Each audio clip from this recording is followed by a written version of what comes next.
Bonjour et bienvenue à notre programme MONUC Réalité, une production de l'unité vidéo de la MONUC. Nous poursuivons notre série de reportages sur les bébés gorilles récupérés des mains des braconniers dans le Nord Kivu. Ces bébés gorilles ont été à présent héliportés dans leur nouveau sanctuaire à Kasugo. Alors pourquoi cette évacuation par hélicoptère? Qu'est-ce qui va se passer à présent? Sauront-ils s'adapter à leur nouvel environnement? Autant de questions auxquelles Auré Boulambo, notre correspondant au Nord Kivu, apporte réponse. Ce sera juste après les news. Vous savez déjà, le représentant spécial du secrétaire général de l'ONU en RDC prendra bientôt sa retraite des Nations Unies. Alan Doss a rencontré le personnel civil et militaire de la MONUC pour lui faire ses adieux. À la veille de l'application de la nouvelle résolution du Conseil de sécurité de l'ONU, Alan Doss a fait un exposé sur l'avenir de la mission onusienne. Il a également profité de cette occasion pour éclairer la lanterne des membres du personnel sur la résolution 1925 ainsi que sur leurs responsabilités dans la réussite de la MONUSCO. Protection des civils, surtout ceux qui sont en danger imminent, reste la priorité numéro 1. Et nous sommes tenus par cette résolution à diriger tous nos efforts et toutes nos ressources dans l'accomplissement de cette tâche. Mais en même temps, le Conseil a reconnu que cette volet de stabilisation et une consolidation de la paix doit assumer un rôle de plus en plus important dans notre mission. Alan Doss s'est aussi rendu à Kisangani pour assister au départ de 230 casques bleus sénégalais. Ce premier départ des troupes de la MONUC s'inscrit dans le cadre de la première phase de réduction d'effectifs décidée par le Conseil de sécurité dans le cadre de la résolution 1925. À terme, ce sont 2000 casques bleus qui devront quitter la RDC avant le 30 juin prochain. Rappelons que cette réduction d'effectifs fait suite à une requête des autorités congolaises dans ce sens. Le Sénégal est un pays frère, est un pays très proche du Congo. Le Congo est un pays fantastique, ruiné certes par les guerres intestines, mais nous avons espoir que le Congo retrouvera très vite la paix et participera activement au développement de l'Afrique. La pauvreté et l'insécurité persistantes dans certains États de la région des Grands Lacs mettent en péril l'existence de certaines espèces de la faune sauvage. C'est le cas des gorilles de plaine dont les derniers spécimens ne se retrouvent plus qu'en République démocratique du Congo et cette espèce risque de disparaître complètement si rien n'est fait. Avec l'appui d'Interpol, les Nations Unies, la MONUC, le gouvernement congolais et des ONG mettent tout en œuvre pour la sauvegarde de cette espèce. C'est ainsi que des bébés gorilles récupérés récemment des mains des braconniers au Nord Kivu ont passé un bref séjour à Goma. Ils sont désormais dans le sanctuaire plus calme de la réserve de Taïna à Kasugo dans le Nord Kivu. Retrouvons Auré pour la suite du récit.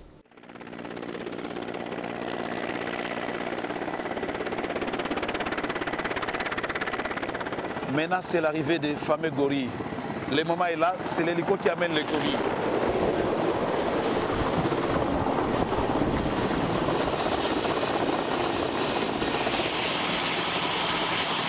Maintenant, voici arrivé le moment tant attendu dont je vous parlais. Les bébés gorilles sont déjà arrivés, mais juste à côté de moi, il y a Debbie. Debbie, can you present yourself? Yeah, I'm the interim director and the person in charge of constructing the sanctuary. Donc, elle est la directrice intérimaire vraiment pour la construction de ce sanctuaire de Taïna. Et Debbie, tell us what's happening here. We're hoping to bring 4 gorillas today home, back to their natural home, and then hopefully in the future we will bring more back too. So aujourd'hui, il s'agit de 4 bébés gorilles qu'on va amener ici à Taïna, ramener, et à l'avenir, il y aura beaucoup d'autres gorilles qu'on ramènera dans ces sanctuaires. Just over here is the natural forest for the gorillas. These gorillas were taken out of the wild illegally. Their parents and family were killed, so humans did a wrong to them. And today is a step towards doing the right thing. Donc juste à côté, il y a une réserve, la réserve de Taïna. Ces gorilles avaient perdu leurs parents qui étaient tués par les braconniers. On avait posé du tort à ces gorilles. Mais aujourd'hui, c'est le premier pas pour la réintégration de ces gorilles dans la forêt. We have very few of these gorillas left. There may be only 5,000 left in the world. Et je vous rappelle que ce sont les gorilles que nous avons vus à Goma, qu'on est en train de transporter ici. Nous sommes maintenant à Kasugo, où il y aura un sanctuaire. Il y a un sanctuaire pour la transition et une réserve. They will be in the sanctuary for how long? And We- be taken to the reserve. To the reserve. We're not sure. One, they have to be adults to go back to the reserve. They can't go back as babies. What is the adult age for the gorilla? It's sort of like 8 or 9 years of age. So we have to wait that time, and we need to make them as a group so that they can look after each other when we take them back to the forest. Maintenant, nous partons voir les lieux de transit, c'est-à-dire les sanctuaires. Déjà, vous allez les entendre, les gorilles sont déjà nerveux. Alors, suivez-nous, venez.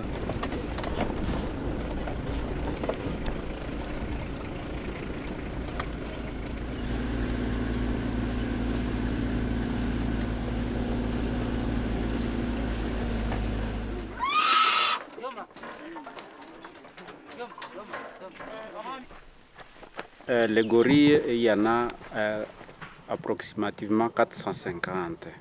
Mais nous avons aussi beaucoup de chimpanzés que nous n'avons pas encore dénombrés. En tout cas, ils sont très nombreux. Nous avons aussi les éléphants, les buffles, les léopards, les îlochères, beaucoup d'espèces d'oiseaux, les okapis aussi et les pas congolais. C'est 900 km², rien que la réserve, mais aussi le sanctuaire ici a une superficie de 1000 hectares. Donc nous avons des comités dans chaque village autour de la réserve, des locaux qui surveillent jour pour jour les menaces à la réserve et nous font rapport.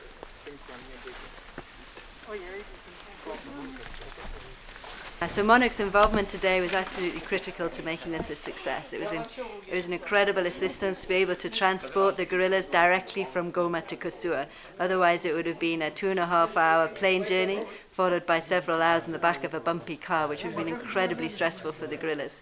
So to have the assistance of Monarch today to transfer the gorillas by helicopter was incredible.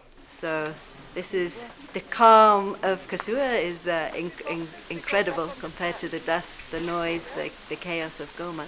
So this is the first day of the new Grace Centre, the new Gorilla Rehabilitation and Conservation Education Centre.